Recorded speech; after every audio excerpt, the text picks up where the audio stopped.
एक बार पाश्चात्य जगत की एक संत हुई हैं जिनका नाम था संत रबिया जी। संत रबिया जी अक्सर लोगों को समझाती कि जीवन का वास्तविक सुख, जीवन का वास्तविक आनंद, जीवन का वास्तविक संतोष तो तुम्हारे अपने भीतर है। इसे भीतर तलाश करो, बाहर मत खोजो। परंतु मानवीय स्वभाव संत रबिया जी की बात को कभी गौर से सुना ही नहीं, कभी उनकी बातों को अपने जीवन में धारण करने का प्रयास किया ही नहीं।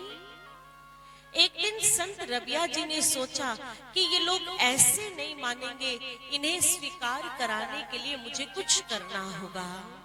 और एक दिन अचानक अपनी कुटिया से बाहर निकली और अपनी कुटिया से बाहर निकलकर जोर जोर से रोने लगी। अब उनके रोने की आवाज सुनकर गांव के सभी लोग वहां पहुंचे। अरे माता जी, क्या हो गया? आप क्यों रो रही हैं? हम आपकी कुछ सहायता करें। संत रबिया ने कहा, अरे मैं क्या बताऊं, मेरी एक कपड़े सिलने वाली सुई थी, वो सुई मेरी कहीं गुम हो गई है और मुझे बड़ी प्रिय थी, मेरे बड़े काम आती थी।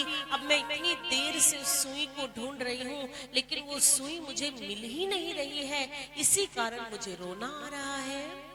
अब जैसे गांव के लोगों ने सुना, दया आई, सोचा बेचारी बड़ी बड़ी मेहनत से उस सुई को इकट्ठा करके रखी है, उसके काम आती है।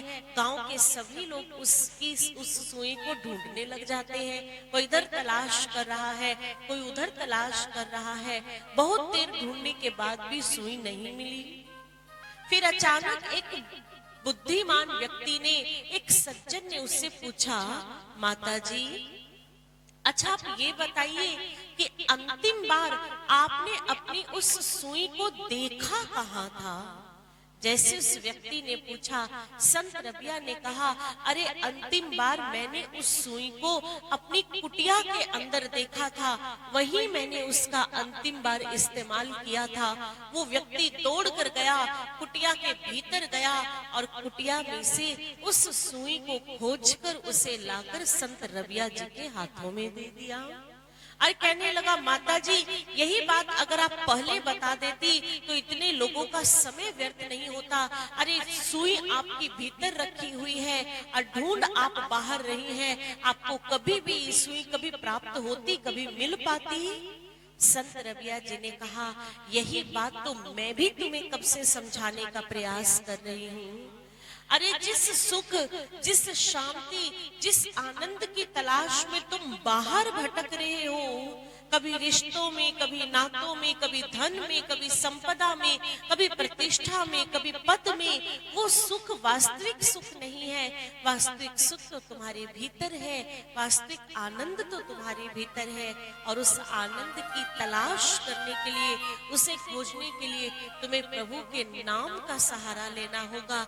जिस दिन प्रभु के नाम की शरण लेकर के, प्रभु के नाम की शरणागति होकर के अपनी एक एक श्वास में प्रभु के नाम का कीर्तन करना प्रारंभ कर दोगे, उस दिन तुम सच मायने में अपने अध्यात्म जगत में उतर जाओगे, अपने आंतरिक जगत की यात्रा की ओर बढ़ चलोगे।